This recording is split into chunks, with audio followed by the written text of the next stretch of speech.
Nararamdaman mo ba na siya ay nawawala ng gana at pagmamahal sa iyo dahil sa ikaw ay binaliwala na ng partner mo? At ngayon, sobrang lungkot mo dahil sa nararamdaman mo talaga na hindi ka na mahal ng partner mo. Gusto mo ba nagagawa ng ritual nang sa ganun manumbalik ang nararamdaman ng partner mo sa iyo sa pamamagitan lamang ng larawan niya dyan sa cellphone mo? Pwes, gawin mo itong ritual na ibabahagi ko sa inyo ngayon upang siya ay magagayuma. Basta dapat 100% ang paniniwala mo sa mga ganitong pamamaraan. Pwede mo ito gawin sa kahit na anong araw o oras na gusto mo. Ang gagawin mo lamang, kunin mo ang cellphone mo at hanapin mo ang larawan niya dyan sa cellphone mo.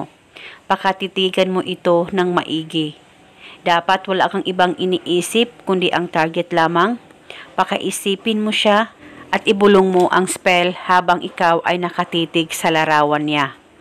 Pangalan at apelido. Ako ay mamahalin mo ulit tulad ng pagmamahal mo sa akin noon. At magiging sobra-sobra na ang pagmamahal mo sa akin. Ibulong mo lamang ito ng 3 beses.